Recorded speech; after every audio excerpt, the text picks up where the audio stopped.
15. September 1952. Wiesbaden, Hesse.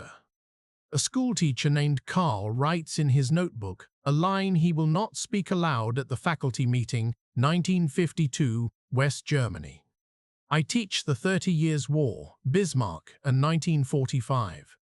The children never ask what happened to the people who used to own the shop on the corner. He has lived with ruins.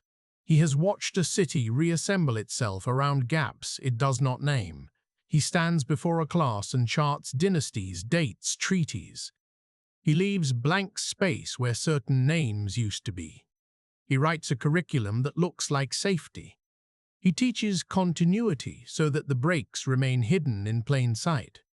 There is a method to this. There is an arithmetic to silence. It begins in 1945 with the mathematics of food, coal, and roofs. 6 April 1945. The U.S. Third Army enters Wiesbaden. The last Wehrmacht units pull back across the Rhine. An American military government office opens in a requisitioned hotel on Wilhelmstrasse. The city surrenders without a fight. The occupation reports describe a place of ash and precarity. The Allied intelligence summaries measure everything: tons of rubble per block, numbers of functioning wells, the percentage of rail ties intact, civilians counted in queues, curfews announced at 9 p.m., notices posted in German and English at street corners. Keep your hands in view.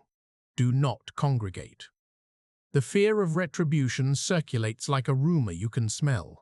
A photograph from 18 April shows a line of women in headscarves outside a bakery, all looking at the camera with that half-challenging, half-vacant stare common to April 1945 images. Behind them, a shopfront with its glass missing. A signboard wedged into a pile of brick reads, "Zu verkaufen, Möbel." Everything is for sale. There is no money. The Allied authorities count what matters for survival. The mathematics of 1945 is calories per person per day. The arithmetic of heat is kilograms of coal per household per month. The arithmetic of safety is names on a list. The list must not include you. The first Trümmerfrauen arrive with shovels and bare hands. Not all of them are volunteer heroines. Many are compelled, rounded up by local councils fulfilling directives. They lift bricks, knock off mortar, stack them in piles of usable and unusable, salvage iron from bent rebar.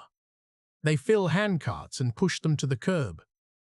A record in the Wiesbaden City Archive from June documents 31 registered women on rubble duty. 3 collapsed from exhaustion that week, 1 broke a wrist. Bundles of salvaged wood are doled out under watch. The arithmetic is brutal. The rubble per capita in German cities in 1945 is measured in tens of cubic meters. Berlin is drowning in slag. Cologne's cathedral still stands over a plain of broken brick. Wiesbaden, spared some of the worst, still staggers. The city council minutes describe 29,800 dwellings damaged and 3,000 when 12 totally destroyed. The arithmetic of rooms works like this: 1 family per intact room, 1 expellee family per partial room, 2 men on straw in the hallway. There is a phrase for this in the paperwork: Zwangsinquartierung, forced lodging. Karl was 33 in April 1945. He had been trained as a history teacher before the war. In 1937, he signed papers to join the National Socialist Teachers League. He wears that decision in his denazification file like a stain that only he can see. He spent much of the war years in an office at the Hessian School Inspectorate, processing requisitions, planning timetables that war never respected. He was conscripted briefly in 1944, wounded in training in an accident that never quite healed, and sent back to his desk as a non-deployable reserve. He knows what this means in an interrogation report, Mitläufer, follower. He hopes the form will translate his biography into safety. A letter survives from 2 May 1945. It is addressed to a cousin in the countryside. We would be grateful for 2 kilograms of potatoes if possible. The child will not stop crying at night. There is no sugar. The child is his neighbor's. The sugar will arrive 6 weeks later in a crate that smells of grass. The first thing that everyone learns is the new order of objects. Ration cards with perforated corners. Paper money with faces no one recognizes. Cigarettes as a coinage of real value, the way a stack of Lucky Strikes aligns with the arithmetic of meat and butter. An Allied civil affairs officer writes in a weekly summary for the U.S. zone, late May 1945, local markets indicate complete substitution of barter economy. Cigarettes function as quasi-currency across all classes. The report lists the going rates. 1 kilogram of butter, 20 cigarettes, 1 pair of shoes, 80, a wristwatch, 100, and a bottle of spirits. This is the mathematics of hunger. Official rations in the U.S. zone dropped below 1,200 calories per day by the winter of 1946-47. The hunger winter is a phrase that enters diaries as a proper noun. Potato harvests fail in the freeze. Coal deliveries arrive late. The arithmetic of heat is the arithmetic of survival. 3 briquettes? 4? A man on a bicycle with a sack on his back cycles out of town to barter his wife's coat for turnips. These journeys acquire a name in the vernacular: hamsterfahrten, hamster trips, cheeks stuffed with whatever can be carried. An oral history from a woman in nearby Mainz recounts the taste of sugar beets boiled into a syrup that tastes like bitterness and relief. "We ate it with black bread," she says. "You could chew it forever." In June 1945, the Allied forces post a notice. All party members of the Allied forces post a notice. AF and affiliated organizations must register. The denazification machinery begins with questionnaires. The Fragebogen is a form of 48 questions. Your name, date of birth, party membership, affiliations, offices held, donations made, committees served. Did you contribute to winter relief collections? Did you attend official rallies? Did you denounce anyone? The line for explanatory remarks is a narrow box that people turn into paragraphs. The denazification files that survive in the Hessian archives are thick with these cramped confessions and rationalizations. The Sprechkammer hearing is a simple theater. There is a judge, a clerk, sometimes a prosecutor. There are neighbors who appear as witnesses. There are Perselschein, letters of exoneration named after detergent, asserting that this man, this woman, may have worn the badge but did no harm. The categories are rigid in theory. Hauptschuldige, major offenders; Belastet, offenders; Belastet, offenders; Mitbelastet, lesser offenders; Mitläufer, followers; Entlastet, exonerated. In practice, the mathematics of denazification is the mathematics of workforce. Doctors are scarce, teachers are scarce, police are scarce. The new state needs the old functionaries to function. The files show that conviction rates drop quickly under pressure. In Hesse, by 1949, the majority of cases are filed under Mitläufer. The arithmetic of guilt is flattened out, redistributed as a kind of administrative compromise. Karl appears before a Sprechkammer in early 1947. The file notes that he joined the NSLB in 1937, that he could not have kept his post otherwise. A neighbor writes a Perselschein. He was a decent man and never spoke ill of Jews. The phrase "spoke ill of" is a fragile alibi. It cannot be tested. The clerk writes, Category 4, Mitläufer. Vienna papers will later reproduce tables that show the same pattern across zones. The mathematics is consistent. For every major offender punished, dozens of followers return to their desks, their classrooms, their precincts. The justice is partial, delayed, often symbolic. The stability is real. The city changes its shape. Rubble becomes building material. The women in headscarves teach themselves to recognize good brick by the sound of a tap with a hammer. When it rings, it can be reused. When it thuds, it will always bear the memory of fire. Children play in the gaps. They collect shrapnel and allied cartridge cases and sell them to scrap dealers to buy hazelnuts. The men who return from Soviet captivity paste notices on walls, searching for my wife Gerda, last seen August 1944 in Frankfurt. These notices accumulate into a new kind of public archive, missing people boards. In a Bundesarchiv photograph from 1946, a ration office in Wiesbaden is packed with figures in heavy coats. A notice behind the clerk's desk explains the categories. A for manual labor, B for moderate work, C for sedentary, H for heavy. The mathematics of work becomes the mathematics of bread. If you lift bricks, you might live a day longer in the ledger. If you keep books, you receive a number that makes you cold. The displaced are everywhere. The US Army designates displaced persons camps across its zone. Jewish survivors, Polish and Ukrainian forced laborers, Romanian refugees, many stateless. Feldafing, Landsberg, Ferrenwald. Names Karl knows from newspapers and station gossip. Closer to home, a DP assembly center operates at a former Wehrmacht barracks outside the city. The occupation reports note frictions. There is resentment when locals see food packages marked UNRRR pass into DP hands. There is theft in both directions. There are rumors that DPs are all criminals, or that Germans will be punished collectively forever. One morning in August 1945, Karl bicycles out to a village to barter books for butter. Near the barracks, he sees a group of men in thin coats standing in the sun, smoking cigarettes they hold like talismans. He notes one man's eyes, too large for his face. It will come back to him years later in a classroom when a boy asks about coal. There are stories that leak into kitchens. A railway worker claims a train full of striped uniforms came through in late April. A priest mentions in a sermon that God will judge. A woman cleaning a commandant's villa finds a box of badges marked with skulls. All of this hovers. Few write it down. Some do.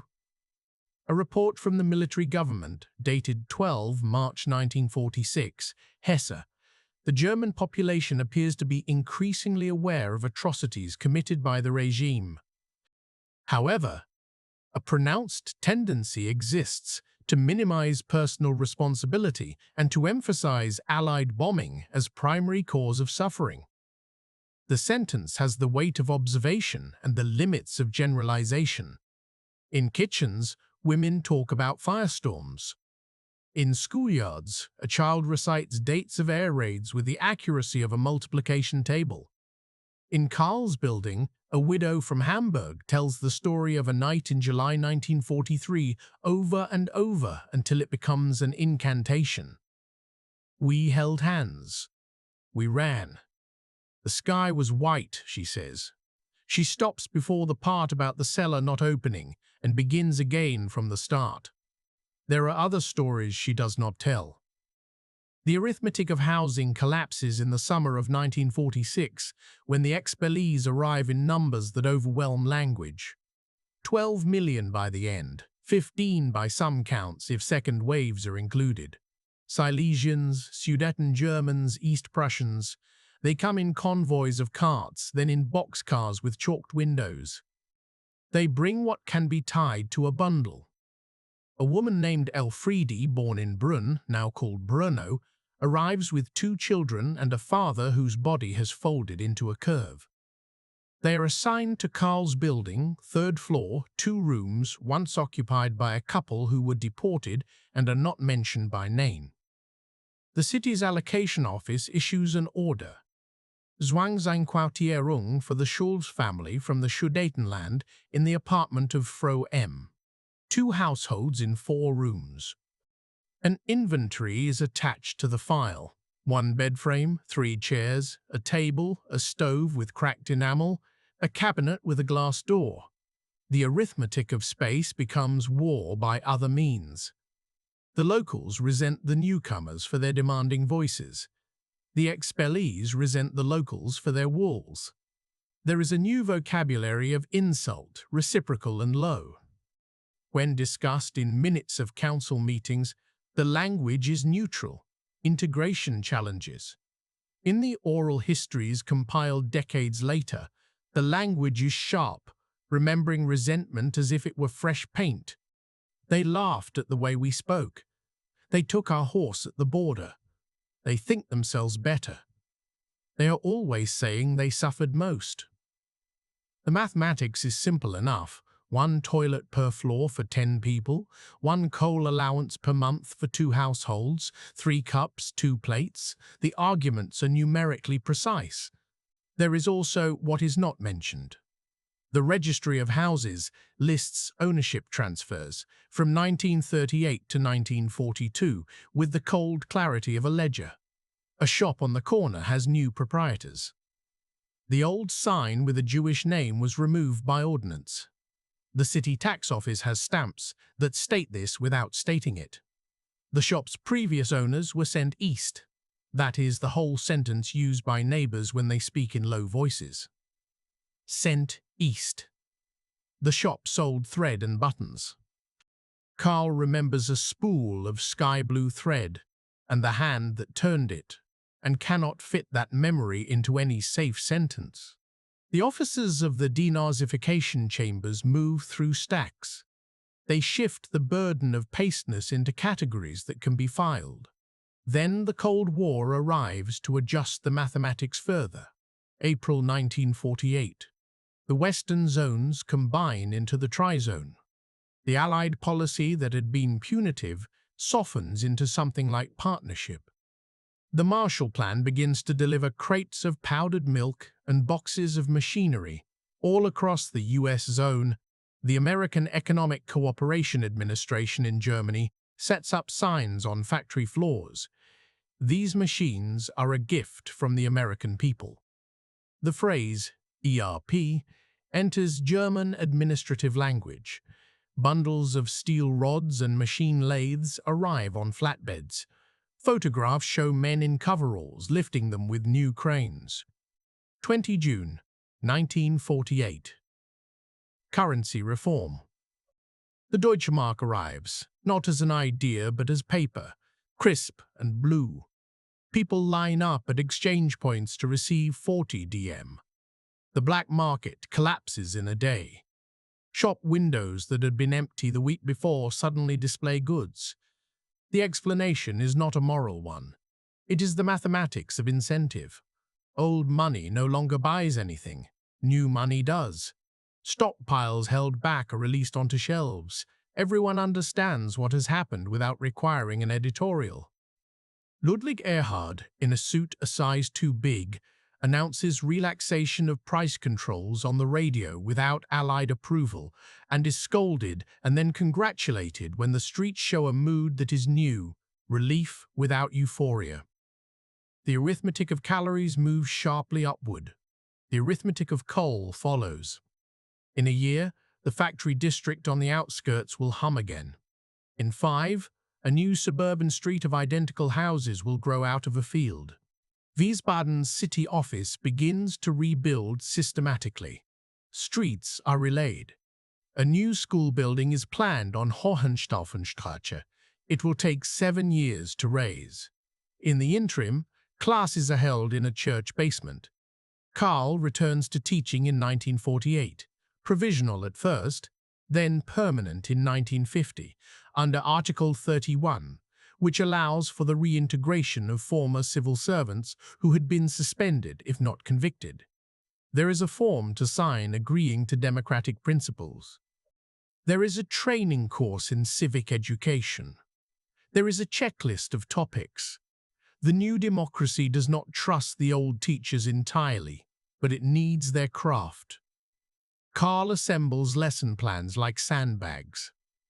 The 30 Years' War is safe, vast enough to occupy months and far enough to draw no blood in the present. Bismarck is safe. The Weimar Constitution is safe when framed as a failure of structure rather than a set of murdered names. 1933 is taught as a sequence of laws that lead to disaster.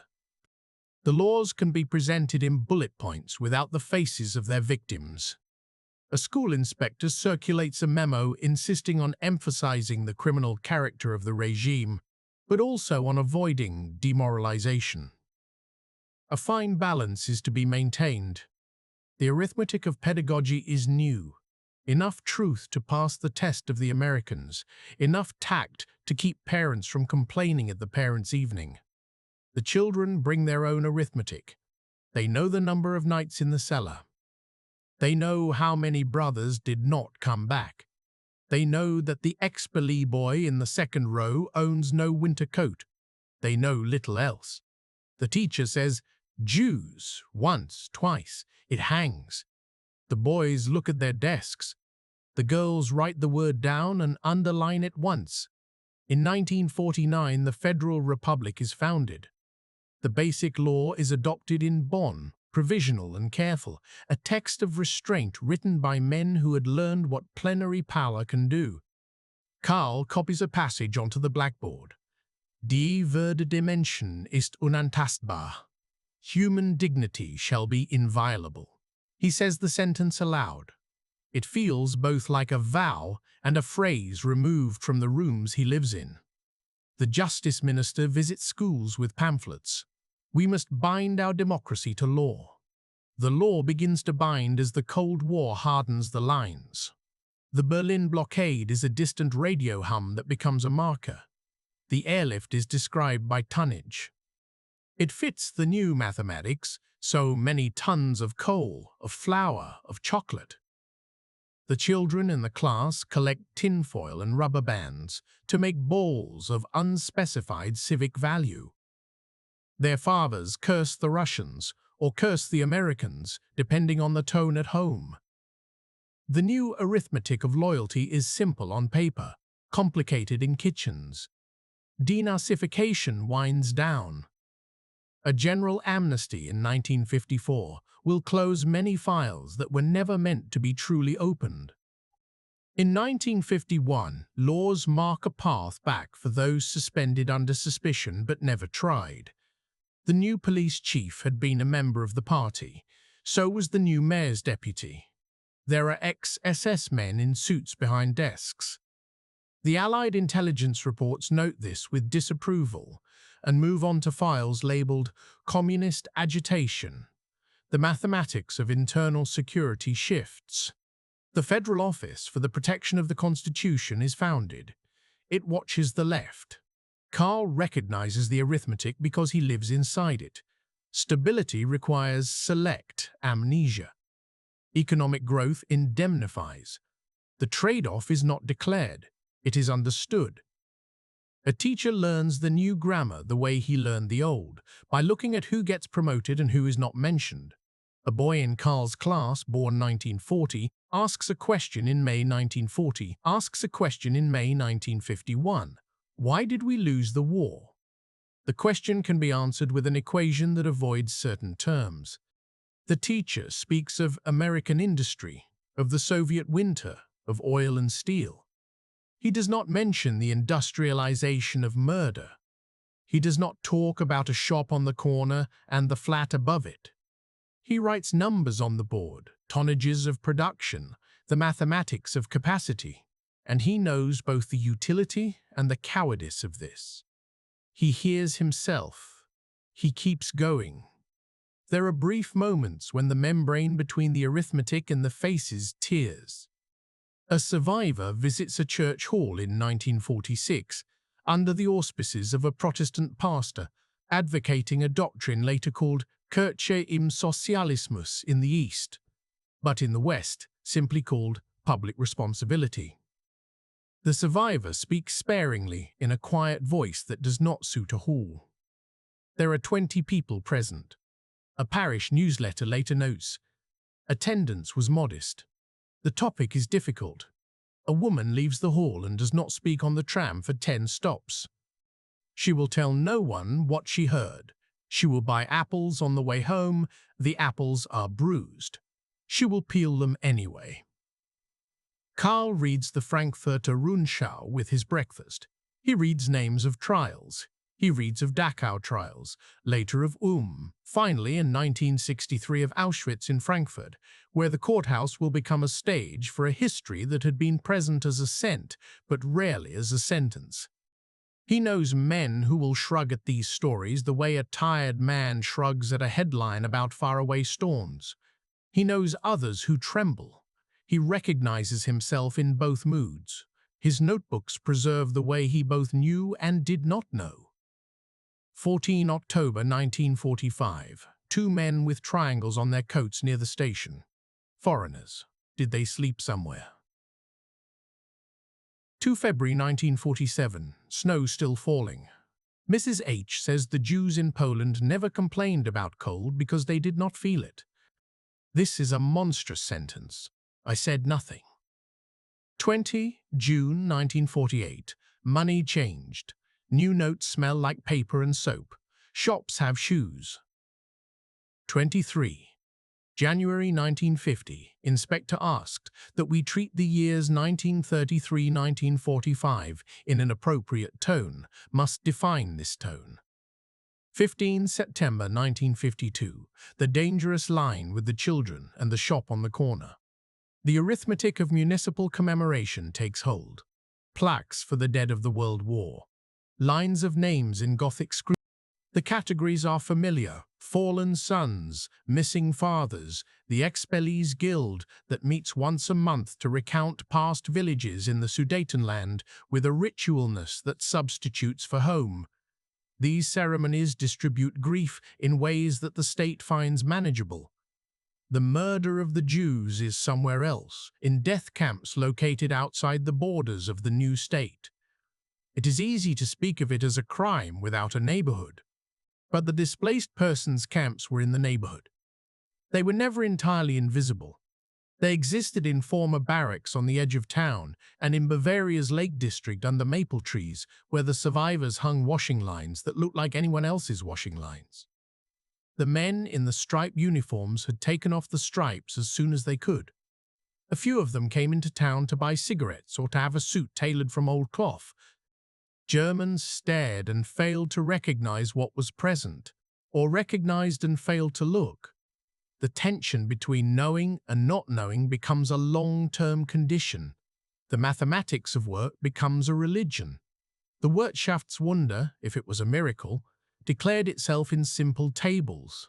Industrial production at index 100 in 1936 drops to 33 in 1936, drops to 33 in 1946, and rises to 1114 by 1952. The Marshall Plan's contribution is partly money and partly temple architecture. Words like productivity and efficiency become talismans. The Americans bring not just machines but concepts, time-motion studies, factory layouts, the idea that coffee breaks can increase output. The German managers, many of them with party pages in their past, nod and memorize the new catechism with a speed that would impress any catechist. There is always a course you can take to become someone acceptable to a different regime. In this order, Karl becomes a functionary of democracy. He teaches the basic law, Article 1 through Article 20. He assigns essays on the limits of power. He takes his students on a field trip to the rebuilt Parliament building of the Landtag. He listens to them marvel at the transparency of glass. He also avoids certain streets on the way home because they are lined with shops that he remembers under other names, and sometimes a window is too clean to look into. The packed trains bring returnees from Soviet camps in 1949. The men step down in uniforms that do not fit their bodies anymore. They are called Heimkehrer and celebrated by speeches. There is no speech on the station platform for the few who return from other places, slower, thinner, with numbers on their arms. Those who see the numbers do not count them. They look away. An Allied officer once wrote that shame is an emotion harder to quantify than hate, but he could see it. "It appears in the way a man does not meet your eye," he wrote in an observation that deserves to be filed under a category that the Spruchkammer never had. Karl's school gets a shipment of textbooks in 1951, approved by the ministry. The section on the war is 22 pages long.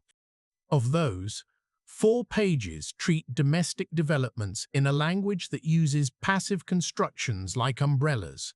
It was ordered. It was carried out. It was decided. The subject of the sentence is never a person. The text focuses on economic mobilization, rationing, loss, and the air war. There is a side box on resistance.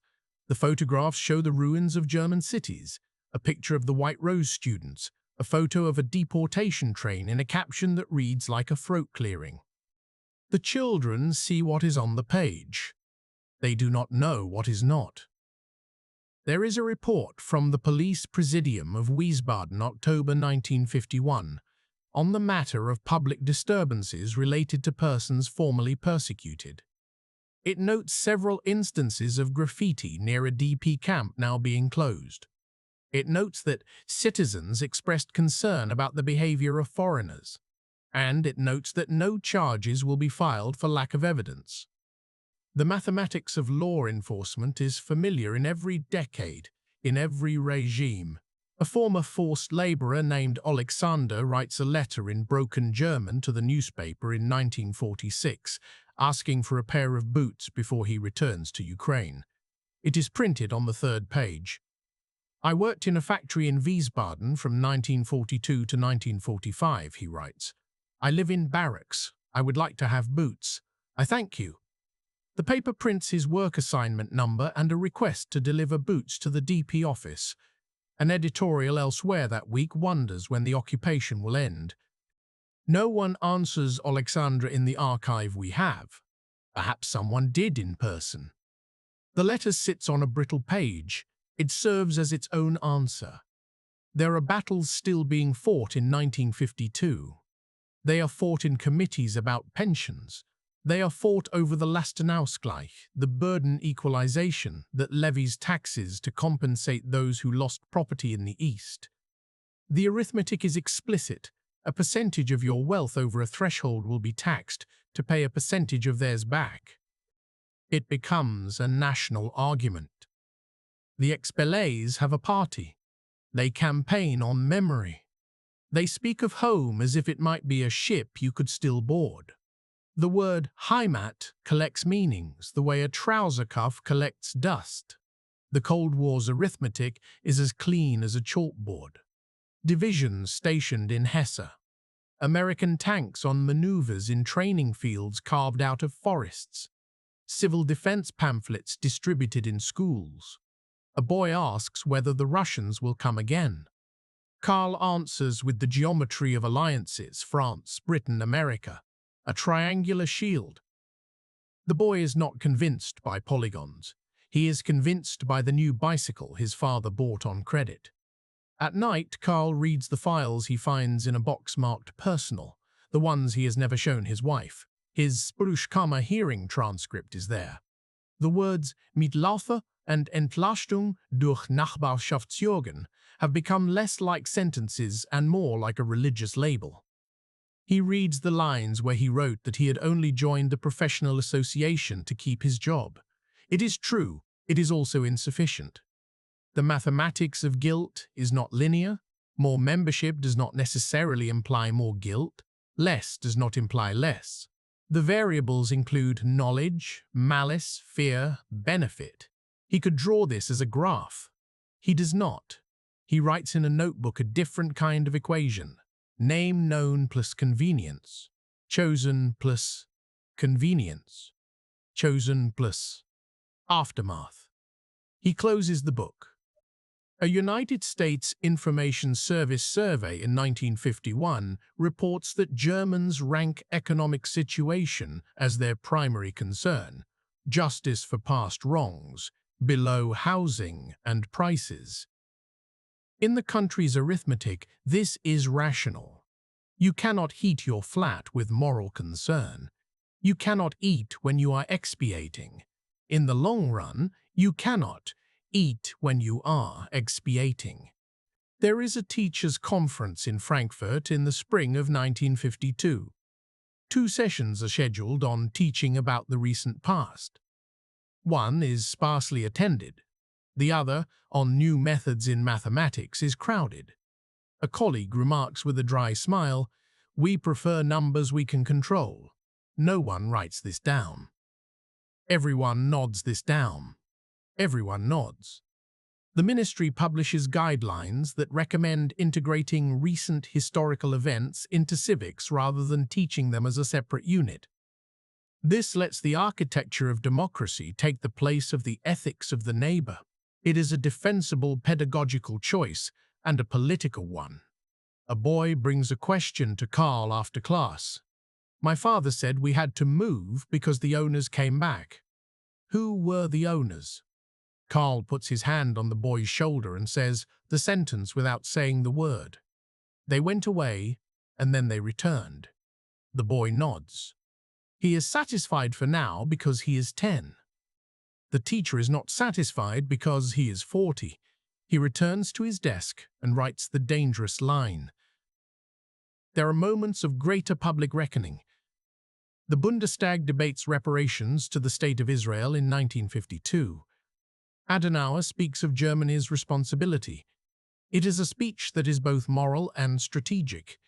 It is a calculation that is also a confession. The math is precise. 3 billion marks from the Federal Republic, a sum that will take years to pay. The debate is heated. There are protests, petitions against.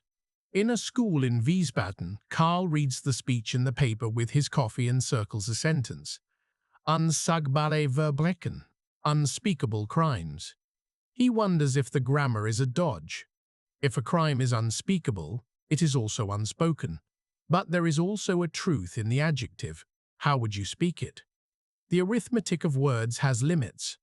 By 1952, the DP camps have mostly closed. Many of their former residents have emigrated to Palestine, Israel, to America, to Canada, to Latin America. Some remain, stateless in a country that tries to be new while sitting on foundations poured in old concrete. The barracks are turned into housing for expellees. The circle closes with an ugly neatness. Karl's class takes a test. An essay question asks, "What are the causes and consequences of the 30 Years' War?" The students write about confessional strife, about mercenary armies, about the Peace of Westphalia. They write about famine and burned villages. They do not write about the shop on the corner. They do not write about names. They are too young to be indicted by the failures of their elders.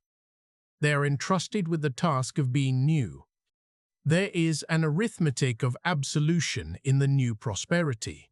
When wages rise, the past declines as a percentage of the present. When a refrigerator hums in a kitchen that once housed 3 families and 1 suitcase father, the space for remembering other kitchens shrinks. This is not evil. It is survival. It is also how forgetting works as a collective project that never presents itself as a project. You simply work. You simply buy. You simply shift pronouns from "we did" to "it happened." Karl is not alone in carrying a file. Thousands do. Some of the files are heavy. Some are 3 pages long. They are placed on shelves. They survive in the Bundesarchiv as fragments of stories that, when read together, make a new narrative that no one in 1952 can see. He is a point in a constellation that takes time to map. 1955. West Germany joins NATO. The Bundeswehr is formed. The mathematics of the army returns in a different uniform with a different oath. The state is older than the students in Karl's class. He teaches them how parliaments work. He avoids the past less frequently now because the children who were born in 1942 are 13. They ask better questions. They have seen fewer men in uniform in their houses, but they have seen the way adults pause before certain words. 1961. The wall is built. The arithmetic of division becomes architecture. The front line is clear on maps. It is also in books and in the unsaid. Carl writes a line in his notebook. The front today also runs through my own sentences. He underlines it twice. 1963. The Auschwitz trials begin in Frankfurt. Schoolchildren read the transcripts in summaries. Professors bring documentation into lecture halls. Television cameras frame faces that are small in history books. Names and numbers are pronounced together. The math and the language finally share a room. A student asks Carl, "What did you know?" He answers honestly, "Pieces, not the whole." It is a sentence that is both true and insufficient. It marks a point on a line. It does not describe the function. In his last years of teaching, Carl revises his lesson plans.